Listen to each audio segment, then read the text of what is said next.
गलती यदि भारतीय जनता पार्टी करेगी तो माफी देश नहीं मांगेगा, क्योंकि भारतीय जनता पार्टी देश नहीं है। यह बात आपको समझनी चाहिए।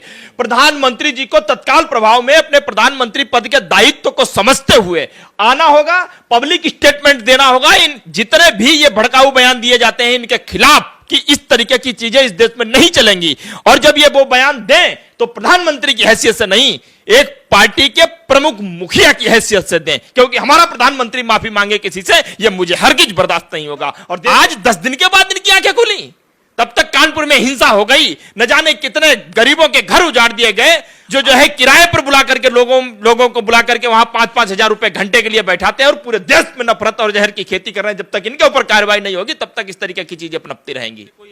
अच्छा, पार्टी ने यह जताया है। मुझे जरा एक बात यह बताओ आप कि कपड़े से पहचान लेते हैं, यह बयान किसका था? गोली मारो को देश के गद्दारों को बयान किसका था? 80-20 बयान किसका था? शमशान कब्रिस्तान ये बयान किसका था? कि पिछले 70 साल में जो बाकी किसी पार्टी ने नहीं किया वो बीजेपी ने करके दिखाया। गोपाल तिवारी जी मौजूद है, लगातार आप सभी के सामने आते रहते हैं, बातचीत करते रहते हैं। चलिए ज्यादा समय व्यर्थ न करते हो, बातचीत करते हैं। सर, नुपुर शर्मा को जिस तरीके से पार्टी ने निष्कासित कर दिया, मतलब निलंबित कर दिया है करीब 6 सालों के लिए, क्या कुछ लगता है, क्या ये बड़ी कार्रवाई मानते हैं आप?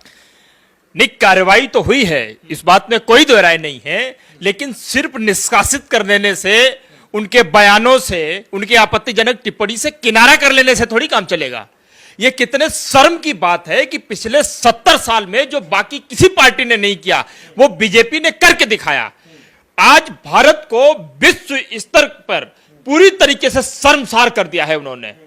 ऐसी बात कर रहे हैं, कह रहे हैं कि अगर माफी नहीं मांगी तो पूरे विश्व के 200 करोड़ मुसलमानों का अपमान माना जाएगा। आप कल्पना करके देखो कहां से कहां ले आकर के खड़ा कर दिया। शर्म आनी चाहिए। गोपाल तिवारी जी, गलती कोई और करे, टिप्पणी कोई और करे, भुगतना पूरे देश नहीं। सवाल यह है जिस तरीके से वहां से ये, अब देखिए वहां जितने भी दूतावास हैं, चाहे आप कतर में ले लो, कुवैत में ले लो, अब तो सऊदी अरब ने भी कर दिया, ईरान ने भी अपनी आपत्ति जारी की, अफगानिस्तान में, वहां के राजदूतावास में हमारे लोगों को बुलाया जा रहा है, फटकार लगाई जा रही है। और आपको मालूम है ये कार्रवाई यहां के लोगों के कहने पर नहीं हुई है।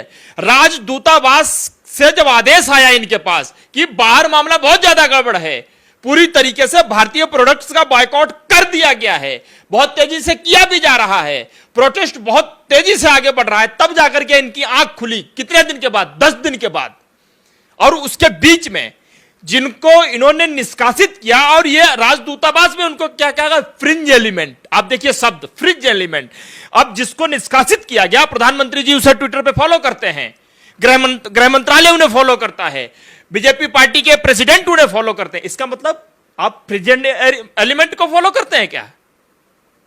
आज आपको याद आया, 10 दिन के बाद आपको याद आया। बीच में इन्हीं का एक वीडियो है नुपुर शर्मा का, जो ये कह रही थी कि हमको मारने की धमकी दी जा रही, हमारे खिलाफ लगातार साजिशें रची जा रही, लेकिन हमें चिंता की बात नहीं है।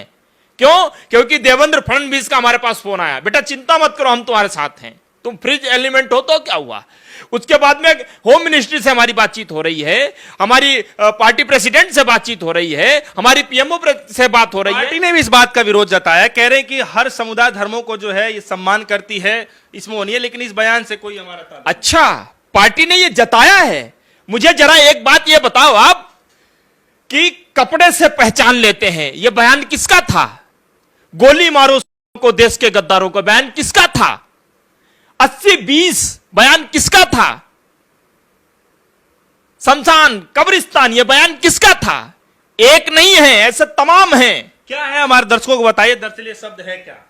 फ्रिज एलिमेंट का मतलब होता है गैर तत्व, जो अपवाद होता है, खिलाफ होता है किसी भी देश के, किसी भी संविधान के खिलाफ, किसी भी नियम अनुशासन कानून के खिलाफ होता है।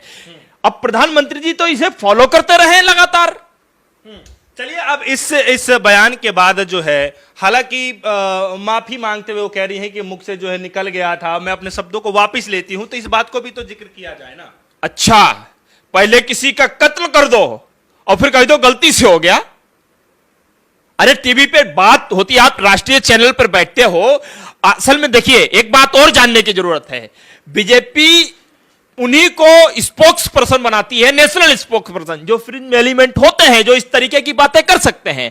अरे ठीक है, आप एक दूसरे पे आपत्ति दर्ज करिए, एक दूसरे की कौम के खिलाफ आपको नहीं पसंद आता करिए, लेकिन उस कौम के खिलाफ इतनी नफरत बढ़ जाए कि आप धर्म को टारगेट करो, धर्म के जो जो सबसे बड़े देवता हैं, आप उन्हीं के ऊपर अभद्र टिप्पणी करने लग जाओ, यह तो किसी भी तरीके से बर्दाश्त नहीं किया जा सकता।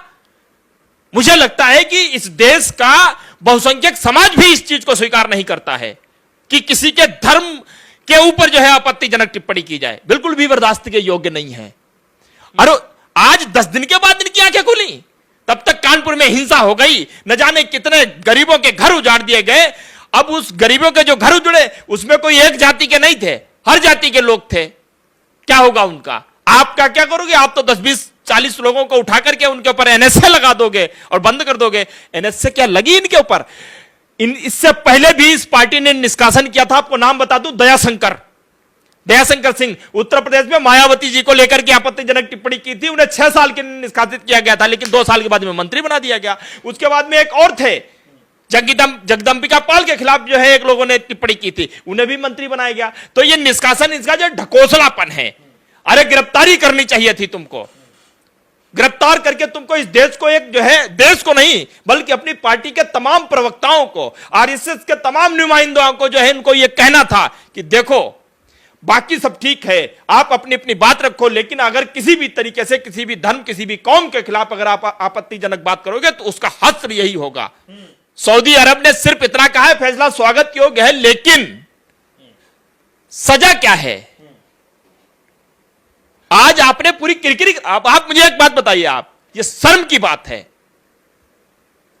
तो चलिए, इस बयान के बाद अब आपके मन में क्या चल रहा है? क्योंकि नुपुर शर्मा ने बोला है कि जो है बिना शर्त बयान में अपना वापस ले ले। देखो सीधी सी बात है, गलती यदि भारतीय जनता पार्टी करेगी तो माफी देश नहीं मांगेगा, क्योंकि भारतीय जनता पार्टी देश नहीं है, यह बात आपको समझनी चाहिए। प्रधानमंत्री जी को तत्काल प्रभाव में अपने प्रधानमंत्री पद के दायित्व को समझते हुए आना होगा, पब्लिक स्टेटमेंट देना होगा। इन जितने भी ये भड़काऊ बयान दिए जाते हैं इनके खिलाफ कि इस तरीके की चीजें इस देश में नहीं चलेंगी, और जब ये वो बयान दें तो प्रधानमंत्री की हैसियत से नहीं, एक पार्टी के प्रमुख मुखिया की हैसियत से दें, क्योंकि हमारा प्रधानमंत्री माफी मांगे किसी से, यह मुझे हरगिज बर्दाश्त नहीं होगा और देश के किसी को भी यह बर्दाश्त नहीं होगा। तब ऐसे बयान सुनकर के तिवारी जी आपके मन में क्या चल रहा है? अरे मुझे तो ऐसा लग रहा है कि इस, देखिए एक ट्रेंड भी चल पड़ा है, तमाम अर्रे छर्रे नेता, उनको लगता है कि जहर उगलो खूब, मोदी जी को अच्छा लगता है, बीजेपी पार्टी पसंद करती है इस ट्रेंड को, तुमको भी नेता बनाया जाएगा, तुमको भी, तुम्हारा भी प्रमोशन होगा। और मैं तो यह कहता हूं, अगर ये अरब के देशों में, और ये अरब के देश हमारे खिलाफ नहीं रहे कभी भी, आज जब उन देशों में पूरी तरीके से किरकिरी होने लग गई, वहां से जब प्रेशर पड़ने लग गया, तो बीजेपी के झेले नहीं गया और तुमने जो है निकाल दिया। अगर यह प्रेशर अरब के देशों में नहीं बनता, आज के 15-20 दिन के बाद में नुपुर शर्मा पता नहीं शायद कुछ बड़े से पद पे जो है उनको फूल माला चढ़ाए जाते, उनका सम्मान किया जाता है। निष्कासित कर दिया, उसको लेकर के निलंबित कर दिया, कुछ चलता है मन में? क्या इससे कुछ हो? निलंबित करने से काम नहीं चलेगा, इसके लिए भी तमाम धाराएं हैं, उन धाराओं के तहत अमर्यादित धर्म पे और मोहम्मद पैगंबर साहब पर जो इन्होंने टिप्पणी की है, वो किसी भी तरीके से मतलब हरगिज भी स्वीकार नहीं की जा सकती है। इसलिए उस चीज को देखते हुए उनके ऊपर अनुशासनात्मक कार्रवाई जो बनती है वो की जानी चाहिए, और इन्हीं पे नहीं, मैं कहता हूं कि वो चैनल, जिस चैनल पर बैठ करके ये चीज हुई थी, जिस प्रवक्ता ने, और वो प्रवक्ता सामान्य एंकर नहीं था जिसके चैनल पर बैठ करके ये हुआ था, वो एडिटर इन चीफ हैं, उनके ऊपर भी एक्शन होना चाहिए। क्योंकि जब तक ये नोएडा में बैठे हुए जो तमाम जो एंकर हैं, जो है किराए पर बुला करके लोगों को बुला करके वहां 5-5 हजार रुपए घंटे के लिए बैठाते हैं और पूरे देश में नफरत और जहर की खेती कर रहे हैं, जब तक इनके ऊपर कार्रवाई नहीं होगी तब तक इस तरीके की चीजें पनपती रहेंगी।